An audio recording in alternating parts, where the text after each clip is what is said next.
नमस्कार दोस्तों, आप देख रहे हैं पनियाल स्टडी कैप्सूल और आज हम डिस्कस करने वाले हैं एग्ज़ाम डेंटल मैकेनिक का जो कंडक्ट किया गया था Himachal Pradesh staff selection commission board Hamirpur board के द्वारा। और इससे पहले मैंने एक और एग्ज़ाम डिस्कस करा था जो सेम डे हुआ था। वो एग्ज़ाम था डेंटल हाइजीनिस्ट का, पोस्ट कोड है 655। एग्ज़ाम हुआ था 28 मार्च 2019 को। ऑलरेडी मैं इसका जीके सेक्शन डिस्कस कर चुका हूँ। अगर आपने वीडियो नहीं देखी तो प्लेलिस्ट में जाके जरूर चेक करें। तो काफ़ी अच्छे क्वेश्चन उसमें पूछे गए हैं। अगर आप किसी भी एग्ज़ाम की तैयारी कर रहे हो तो आपके लिए काफ़ी यूज़फुल हो सकते हैं। और आज जो हम एग्ज़ाम डिस्कस करने वाले हैं वो है डेंटल मैकेनिक का, पोस्ट कोड 656। और ये एग्ज़ाम भी सेम डे 28 मार्च 2019 के दिन हुआ था।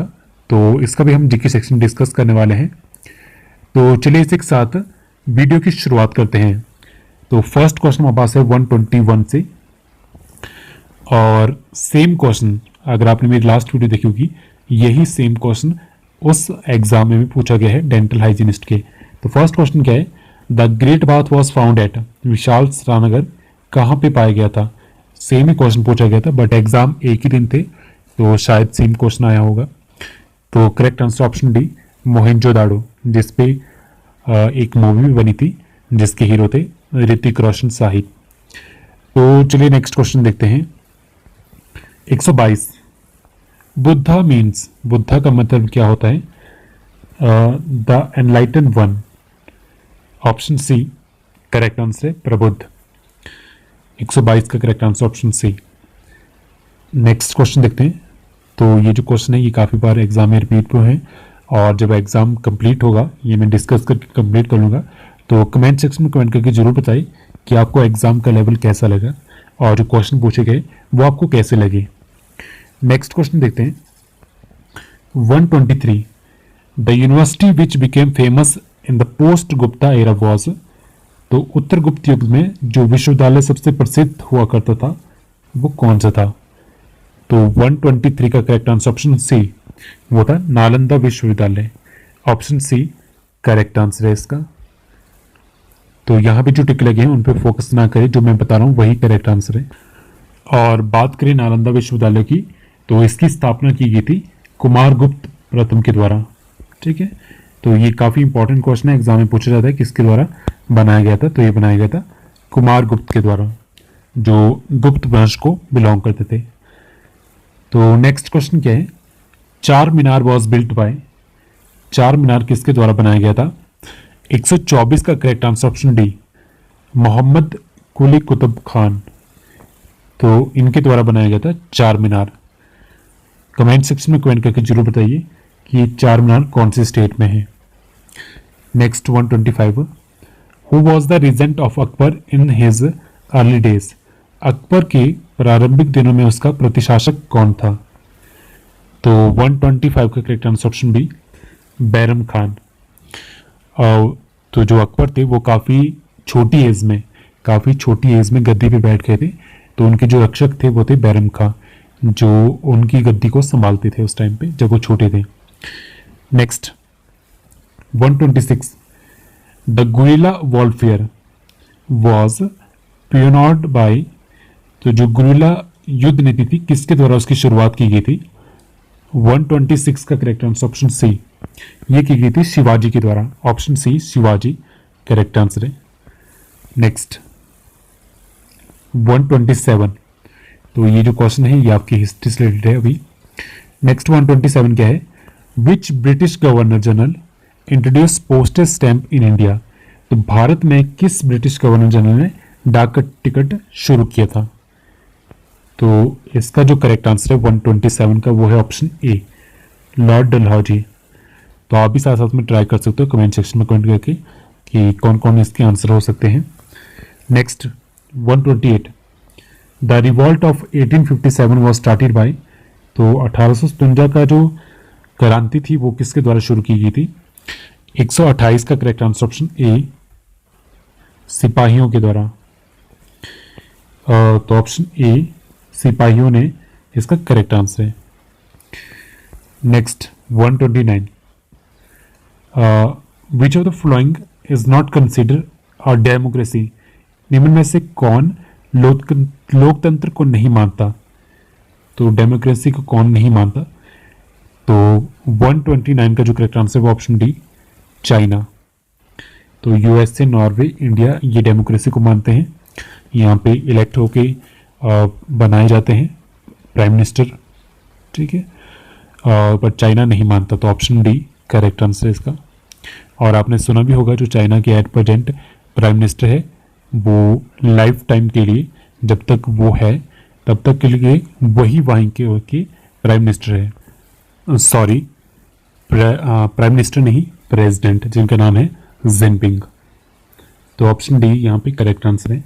Next 130, which of the following is contained in the concurrent list. तो देखिए एक होती है यूनियन लिस्ट, एक आती है आपके पास स्टेट लिस्ट, और एक होती है कंकरेंट लिस्ट। कंकरेंट लिस्ट वो होती है जिसमें आपका स्टेट और यूनियन दोनों पार्टिसिपेट करते हैं। तो 130 का जो करेक्ट आंसर वो ऑप्शन ए, ट्रेड यूनियन यानी व्यापारी संघ। तो ये किस में आता है? कंकरेंट लिस्ट में। Next question 131, which of the following is an essential element of the state. निम्न में से राज्य का कौन सा आवश्यक तत्व है? 131 का correct answer option D, all of these, सभी है। सोवरेनिटी, गवर्नमेंट और टेरिटरी, तो ये सभी इंपॉर्टेंट एलिमेंट है। Next 132, which article of the constitution specifies the fundamental duties of every citizen. तो इनमें से कौन सा आर्टिकल है जो भारत के लोगों की मूलभूत कर्तव्य को स्पष्ट करता है? तो वो है article 51A। Article 51A correct answer है इसका, तो ऑप्शन सी। और यहाँ पे एक इंपॉर्टेंट क्वेश्चन पूछा जाता है कि कौन सी कमेटी थी जिन्होंने इसकी सजेशन दी थी कि इसे संविधान में ऐड किया जाए। तो उस कमेटी का नाम था सरदार स्वर्ण सिंह कमेटी, सरदार स्वर्ण सिंह कमेटी। तो कमेटी का नाम ये था, और इसे ऐड किया गया था 42nd अमेंडमेंट में। 42nd अमेंडमेंट जो हुई थी 1976 में, जिसे मिनी कॉन्स्टिट्यूशन ऑफ इंडिया भी कहा जाता है, तो उस दौरान इन्हें जोड़ा गया था आर्टिकल 51A के अंदर, और पार्ट 4 में आती है कॉन्स्टिट्यूशन ऑफ इंडिया के। तो नेक्स्ट क्वेश्चन देखते हैं, question 133, who administer the oath of office to the president. राष्ट्रपति को पद की शपथ कौन दिलाते हैं? तो ये दिलाई जाती है चीफ जस्टिस ऑफ इंडिया के द्वारा। ऑप्शन ए करेक्ट आंसर है इसका, 133 का option A. Next 134, the law framed bye judiciary is called. तो न्यायालय द्वारा बनाए जाने वाले कानून को क्या कहते हैं? 134 का करेक्ट आंसर ऑप्शन बी, तो उसे कहते हैं केस लॉ, निर्णय विधि। ऑप्शन बी करेक्ट आंसर है। Next question 135, which is the brightest planet. तो सबसे चमकीला ग्रह कौन सा है? 135 का करेक्ट आंसर आपके पास है ऑप्शन डी, वीनस यानी शुक्र ग्रह। Next 136, which is the warmest layer of atmosphere. तो वायुमंडल की सबसे गर्म स्तर कौन सी है? तो 136 का करेक्ट आंसर ऑप्शन ए, थर्मोस्फेयर। तो इसके नाम में देखो थर्मो है यानी हीट, तो सबसे गर्म यही है। नेक्स्ट क्वेश्चन क्या है 137, in which part of Africa Sahara desert is located. तो सहारा डेजर्ट जो सबसे बड़ा डेजर्ट है, 137 का जो करेक्ट आंसर है वो है ऑप्शन सी। ये कहाँ पे है? नॉर्थन अमेरिका में है, northern Africa, sorry Africa continent में है और नॉर्थन साइड है। तो नेक्स्ट क्वेश्चन देखते हैं 138, what is the main cause of tsunami. तो सुनामी का मुख्य कारक क्या रहता है? तो 138 का जो करेक्ट आंसर है वो option C, earthquake on surface of sea surface, समुद्र सतह पे भूकंप। तो ये क्वेश्चन भी काफी बार एग्जाम में रिपीट होते रहते हैं। नेक्स्ट क्वेश्चन क्या है 139, विच of the following is an important green house gas. तो 139 का करेक्ट आंसर ऑप्शन ए, कार्बन डाइऑक्साइड। तो इसमें जो जीके के क्वेश्चन पूछे गए हैं वो काफ़ी क्वेश्चन ऐसे हैं जो काफ़ी बार एग्जाम में रिपीट होते रहते हैं। Next 140, India's neighbour country with minimum area is. तो सबसे कम एरिया किसका है हमारे नेबर में, तो 140 का correct answer option A Bhutan. Option A Bhutan correct answer है। Next 141, Himalayan mountain range is an example of, तो किस तरह के माउंटेन है ये, तो 141 का करेक्ट आंसर आपके पास ऑप्शन डी फोल्डेड माउंटेन, जो टेक्टोनिक प्लेट की मूवमेंट की वजह से फॉर्म होते हैं, कन्वर्जन की वजह से। Next 142, the originating point of river Godavari is, Godavari river कहाँ से निकलती है, 142 का correct answer option A Nashik Maharashtra से। और काफ़ी इंपॉर्टेंट क्वेश्चन है और इसे दक्षिण गंगा के नाम से भी जाना जाता है गोदावरी रिवर को। और यहाँ एक कन्फ्यूज़न रहता है, आपसे पूछा जाता है कि दक्षिण गंगा कौन सी रिवर है, तो वो है गोदावरी रिवर। अगर आपसे पूछा जाए दक्षिण की गंगा, अगर का की कुछ भी बीच में आ गया तो वो है कावेरी। सिंपल पूछा जाए तो गोदावरी, और दक्षिण की गंगा पूछा जाए तो आपके पास कावेरी आंसर होगा उसका। Next 143, the largest coffee producer state in India is, तो भारत में सबसे ज्यादा कॉफी उत्पादन करने वाला राज्य कौन सा है, 143 का correct answer option C Karnataka. Next question देखते हैं 144, बंदीपुर नेशनल पार्क ये कहाँ है, कौन से स्टेट में है, 144 का correct answer option D Karnataka. Next question देखते हैं 145, the atomic power station in Rajasthan is situated at, तो राजस्थान में एटॉमिक पावर स्टेशन कहाँ पे है, कौन से स्थान पे है, ऑप्शन सी रावत भट्टा इसका करेक्ट आंसर है, option C Rawat Bhatta. Next 146, 146 क्या है आपके पास, द टर्म लेजिस्फियर इज एसोसिएटेड विद, तो ये जो टर्म है ये किसके साथ संबंधित है, तो ये है कैपिटल इकोनॉमी के साथ, ऑप्शन ए इसका करेक्ट आंसर है। और इंडिया की बात करें तो इंडिया में मिक्स्ड इकोनॉमी है। Next 147, when too much money is chasing too few goods the situation is, जब कुछ चीजें खरीदने के लिए अत्यधिक धन देना पड़ता है तो वो परिस्थिति क्या कहलाती है, तो 147 का correct answer option B inflation, जिसे आप सिंपल शब्दों में महंगाई कहते हो। तो चीजें छोटी सी है, आपको पैसे बहुत ज्यादा देने पड़ रहे हैं तो महंगाई आ गई।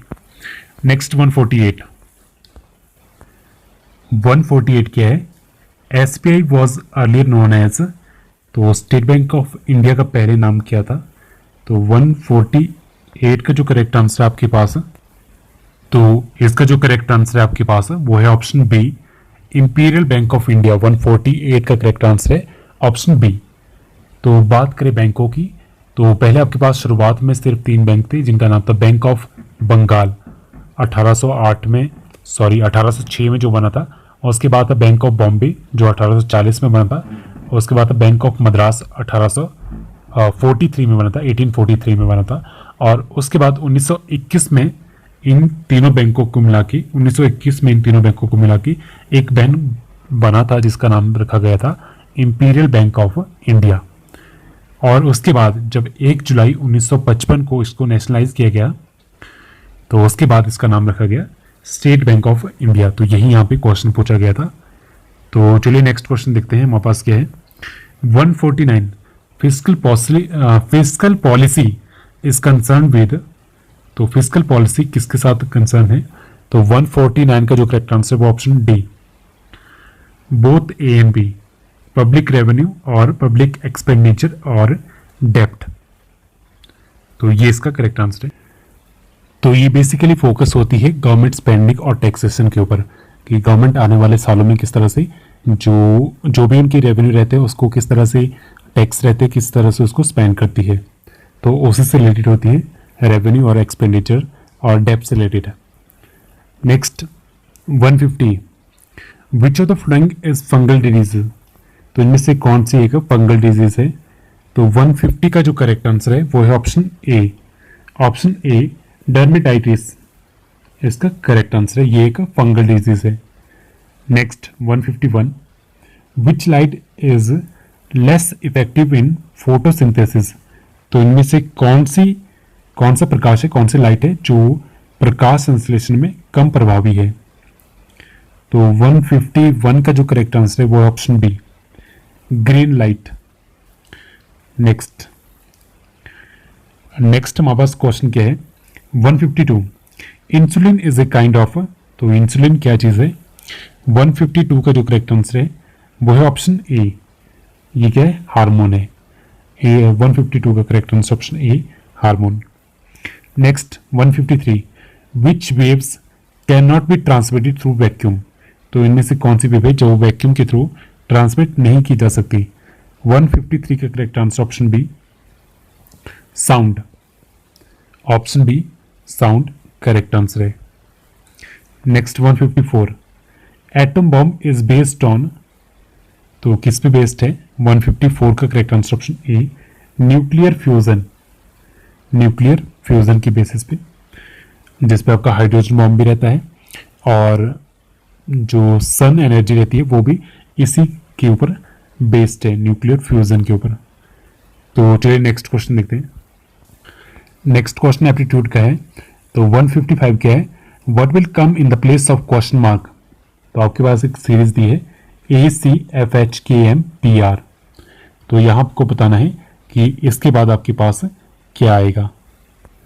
तो इसका जो करेक्ट आंसर है वो है ऑप्शन सी, आपके पास है U और W। तो यहां देखिए सिंपल, आपके पास A के बाद B छोड़ दिया, उसके बाद C है, उसके बाद आपके पास दो अल्फाबेट छोड़ दिए D और E, फिर से आपके पास दो अल्फाबेट छोड़ दिए और उसके बाद KM आ गया और इनके बीच में भी एक लेटर, एक अल्फाबेट छोड़ दिया है और उसके बाद यहाँ पे फिर से दो अल्फाबेट छोड़ दिए हैं। तो अगर यहाँ पे आप फिर से दो अल्फाबेट छोड़ दोगे तो आपके पास U और U के बाद एक अल्फाबेट छोड़ देना है, उसके बाद W। तो इस तरह से आपके पास ऑप्शन सी, U और W आंसर आ जाएगा। तो काफ़ी सिंपल लेवल के पूछे जाते हैं एप्टीट्यूड के क्वेश्चन। नेक्स्ट 156 आपका ब्लड रिलेशन का क्वेश्चन है। तो D is B brother, B is C sister in law and A is daughter, how is A related to D। तो मैं इसका आंसर बता देता हूँ, आप इसे खुद आराम से सॉल्व कीजिए और ये क्वेश्चन ऐसे हैं जितने प्रैक्टिस करोगे उतने अच्छे से आएंगे और रिश्तेदारों से बना के रखो क्योंकि ये एग्जाम में काम आ सकते हैं आपके। 156 का correct answer option A, wife. Next 157, which of the following district of Himachal Pradesh has maximum number of industrial unit. तो 157 का correct answer option C, Kangra. अब काफ़ी लोग यहाँ पे सोचते हैं कि इसका आंसर सोलन होगा, बट सोलन इसका आंसर नहीं है। तो सबसे ज़्यादा जो इंडस्ट्रियल यूनिट है वो है आपकी डिस्ट्रिक्ट कांगड़ा में। Next 158, which dam was described as new temple of resident India by Jawaharlal Nehru. Jawaharlal Nehru द्वारा किस बांध को पुनर्जीवित भारत का नया मंदिर बताया गया था। तो 158 का जो करेक्ट आंसर है वो option B, Bhakra Nangal dam, जो सतलुज रिवर पे बना है। और कमेंट सेक्शन में कमेंट करके जरूर बताएं कि ये जो डैम है ये कब बना था, और ये काफ़ी इंपॉर्टेंट क्वेश्चन है, काफ़ी बार एग्जाम पूछा गया है कि कब बना था Bhakra Nangal dam. Next 159, Avaha Devi temple is situated in which district of Himachal Pradesh. तो 159 का correct answer option A, Hamirpur में। हमीरपुर से देखिए एक वर्ड निकालो, अमीर, और जो अमीर लोग होते हैं उनकी क्या होती है, वाह होती है। तो वैसे आप इसको रिलेट कर सकते हो। तो हिमाचल प्रदेश की जितने भी इंपॉर्टेंट टॉपिक है उन सभी से रिलेटेड मैंने अपने चैनल पे ट्रिक्स बनाई है। तो अगर आप चाहो फर्स्ट टाइम तैयारी कर रहे हो तो जरूर जाके देखिए। नेक्स्ट 160, द बुक किन्नर लोक साहित्य इज रिटन बाय। 160 का करेक्ट आंसर ऑप्शन सी, ये लिखी गई है बंसीलाल शर्मा के द्वारा। ऑप्शन सी इसका करेक्ट आंसर है। नेक्स्ट क्वेश्चन है 161, who has won the women single event at the 83rd senior national badminton championship 2019। तो किसको मिला है 161 का करेक्ट आंसर आपके पास ऑप्शन डी, साइना नेहवाल को। तो option D Saina Nehwal correct answer है इसका। और जो करंट अफेयर है वो आपके फरवरी और जनवरी मंथ की पूछे गए थे। Next 162, which IT giant has recently launched learning app Infight TQ for engineering student। तो ये किसके द्वारा लॉन्च की गई है? 162 का जो करेक्ट आंसर है वो ऑप्शन सी, इन्फोसिस के द्वारा। तो ऑप्शन सी करेक्ट आंसर है इसका, 162 का C. Next 163, which state government has recently announced Shaurya award for student. तो शौर्य अवार्ड किसके द्वारा अनाउंस किया गया है? तो ये किया गया है हरियाणा के द्वारा। ऑप्शन बी हरियाणा इसका करेक्ट आंसर है। 164, which city was the venue of second world orange festival. तो कौन सी सिटी में हुआ था? 164 का correct answer option C, Nagpur में। नेक्स्ट क्वेश्चन देखते हैं। नेक्स्ट हमारे पास जो क्वेश्चन है वो है इंग्लिश रिलेटेड। तो 3 क्वेश्चन है। 165, the minister developed a blank the subject of political development at length. 165 का correct answer option D, on.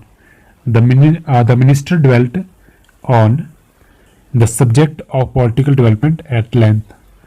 Next, antonym of word pensive. तो इसका जो करेक्ट आंसर वो है ऑप्शन डी, जुबिलेंट। तो पेंसिव का मतलब होता है जब आप टेंशन में रहते हैं, किसी भी चिंता में रहते हैं तो उसे कहते हैं पेंसिव। और जुबिलेंट का मीनिंग होता है हैप्पी, खुश मिजाज। तो ये इसका अपोजिट वर्ड है। Next 167, meaning of the idiom a blue stocking. A blue stocking मतलब होता है एक ऐसी वुमन जो काफ़ी इंटेलेक्चुअल हो। ठीक है, तो ऑप्शन डी इसका करेक्ट आंसर है। A women having literary taste and learning. ठीक है, तो ऑप्शन डी इसका करेक्ट आंसर है। या आप सिंपल शब्दों में कह सकते हो विद्वान लड़की जो अच्छी हो पढ़ने लिखने में। नेक्स्ट 168, नेक्स्ट आपके पास इंग्लिश तो कंप्लीट हो गया। अब हिंदी से रिलेटेड कुछ एक क्वेश्चन है। तो 168 आपके पास क्वेश्चन क्या है? शुद्ध शब्द कौन सा इनमें से? तो 168 का करेक्ट आंसर ऑप्शन ए, अनुसरण। 169, निरोग का संधि विच्छेद क्या है? ऑप्शन डी, नी प्लस रोग करेक्ट आंसर है। 170 आपके पास क्या है? चतुर्भुज में कौन सा समास है? तो 170 का जो करेक्ट आंसर आपके पास वो ऑप्शन बी, द्वंद्व समास। चतुर्भुज में कौन सा समास है? द्वंद्व समास। तो इसी तरह हमने आज कंप्लीट किया जीके सेक्शन। जो एग्ज़ाम था डेंटल मैकेनिक का पोस्ट कोड 656, और ये एग्ज़ाम हुआ था 28 मार्च 2019 को कंडक्ट किया गया था हमीरपुर बोर्ड के द्वारा। और कमेंट सेक्शन में कमेंट करके जरूर बताइए कि एग्ज़ाम का लेवल कैसा था, इजी, मॉडरेट और हार्ड। तो आज के लिए फिलहाल इतना ही। अगर आपको वीडियो अच्छी लगी हो तो लाइक, कमेंट एंड शेयर जरूर कीजिए। सो इसी के साथ थैंक यू सो मच।